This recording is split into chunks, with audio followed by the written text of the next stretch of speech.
इंसानी दिमाग, इसके लिमिटेशंस का अंदाजा लगाना विज्ञान के बूते का नहीं। देखिए, ब्रेन सर्जरी चल रही और पेशेंट किस तरह गिटार बजा रहा है, और इस शख्स को देखिए, जन्मजात अंधा है पर हर वो काम कर रहा है जो एक आंखों वाला इंसान कर पाता है। इसके दिमाग ने इकोलोकेशन डेवलप कर लिया जो चमगादड़ों में होता है, जैसा सोनार सिस्टम मछलियों में होता है। कहने का मतलब साफ है, हमारे यानी हम सबके दिमागों में वो शक्ति है जिन पे अगर हम फोकस करें, इन्हें डेवलप करें, तो हमारा दिमाग ऐसे ऐसे कारनामे कर सकता है जिसकी कल्पना हम केवल किस्से, कहानी और फिल्मों में किया करते हैं। लेकिन आज का हमारा यह वीडियो एक बेहद अलग दृष्टिकोण लेकर आएगा आप सबके सामने। दिमाग की शक्ति को समझने का एक नया आयाम देगा आपको। कभी कभी कोई त्रुटि या फॉल्ट हमें बड़ी चीजों की खोज में मदद कर देती है। इसी तरह मानसिक बीमारियां, मेंटल डिसऑर्डर्स होती हैं जो हमें दिमाग की असीमित शक्ति को समझने का एक मौका देती हैं। तो ये सारी बीमारियां हैं, पर इनके तारों को पकड़कर आप समझ सकते हैं कि हमारा दिमाग कितना शक्तिशाली है। यह हमें वो दिखा सकता है जो हमने आज तक नहीं देखा, उस चीज का एहसास करा सकता है जिसे आज तक हमने छुआ तक नहीं। तो आइए जानते हैं कुछ ऐसी अजीबोगरीब मानसिक बीमारियों के बारे में, ऐसी मेंटल डिसऑर्डर्स के बारे में जो मानव मस्तिष्क की क्षमता को दर्शाती हैं। एपोफीनिया।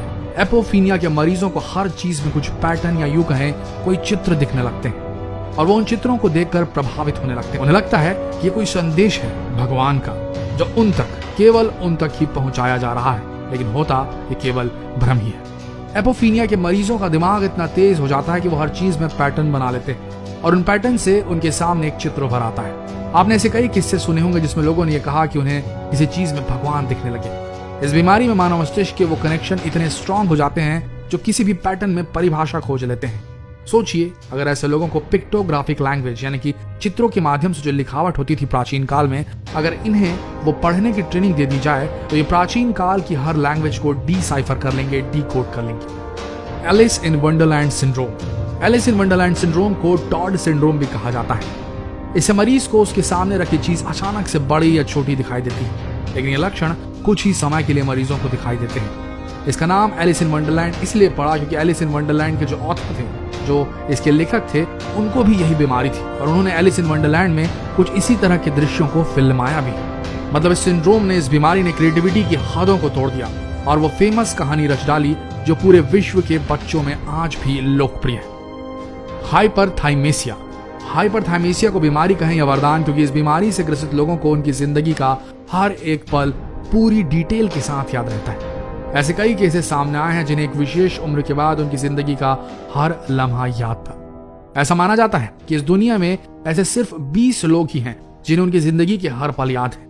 अब सोचिए ऐसे लोगों की मेमोरी किस तरह की होगी। लेकिन एक बात है, ऐसे लोग फिर अपने दुख के क्षणों को भी बार बार याद कर डिप्रेशन में जा सकते हैं जो जानलेवा भी हो सकता है। डेजा वू। क्या कभी आपको पल भर के लिए ऐसा महसूस हुआ कि जो दृश्य आप देख रहे हैं वो आप पहले ही देख चुके थे? हूबहू वही चीजें, हूबहू वही लोग, वही माहौल, सब कुछ जैसा कोई सपना हो, कोई हकीकत बनकर आपके सामने आ चुका हो। ऐसे में आप हैरान हो जाते होंगे कि ऐसे कैसे हो सकता है। आपको जिंदगी कुछ देर के लिए किसी फिल्मी सीन जैसे लगने लगी होगी। वैज्ञानिक भाषा में ऐसी स्थिति को डेजा वू या पूर्वानुभव कहा जाता है। उसी तरीके से एक और डिसीज होती है जिसे कहते हैं डेजा विजिटे। डेजा विजिटे में लोगों को महसूस होता है कि वो पहले भी ऐसी जगह जानते हैं जो उन्होंने पहले कभी नहीं देखी, और ऐसी नई जगह पे जाने पर एक अपनापन सा महसूस होता है उन्हें, लेकिन अगले ही पल वो हैरान हो जाते हैं कि ऐसा कैसे हो सकता है। ऐसे कई केसेस पाए गए हैं जहां पर इस तरह की मनोस्थिति को देखा गया है और इस पर कई तरह की किताबें और कहानियां भी बन चुकी हैं। बोएंथ्रोपी।